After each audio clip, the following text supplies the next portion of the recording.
Financial प्लॅनिंगचा आणखी एक important question आहे. इथं तुम्हाला दिला आहे की चेतना स्टोअर पेड करतायत GST 1,05,000 at the time of purchase आणि ते कलेक्ट करतायत जीएसटी दुसऱ्याकडून 1,22,500 at the time of sale. Find the GST payable. आता इथं एक गोष्ट लक्षात ठेवा, जेव्हा आपण टॅक्स देतो त्याला म्हणतो आपण इनपुट टॅक्स आणि जेव्हा आपण टॅक्स दुसऱ्यांकडून घेतो त्याला म्हणतो आपण आउटपुट टॅक्स. हा चांगला तुम्ही लिहून ठेवून द्या बुकामध्ये. आपण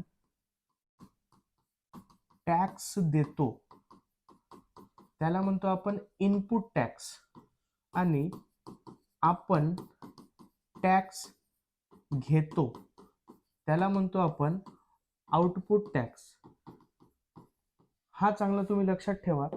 आता बघा, आपण का करतो टॅक्स देतो म्हणजे का करतो आपण इनपुट आणि टॅक्स घेतो म्हणजे का करतो आउटपुट. तर इथं बघा, आता एकदम सिंपल क्वेश्चन आहे आपल्याकडे.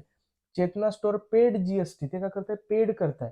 पेड करताय म्हणजे देताय म्हणजे कोणता असाल input tax. Therefore input tax is equal to किती आहे 1,05,000 रुपीज जीएसटी देताय पेड करताय आणि घेताय कलेक्ट करताय. किती कलेक्ट करताय 1,22,000. जीएसटी घेतो म्हणजे का करतो आपण output. Output tax is equal to 1,22,500. आता एक सिंपल फॉर्म्युला आहे आपल्याकडे. तो फॉर्म्युला आहे जीएसटी पेएबलचा.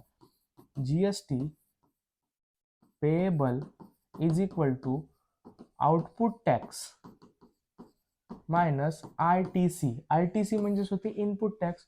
आउटपुट टॅक्स किती आहे 1,22,500 मायनस 1,05,000.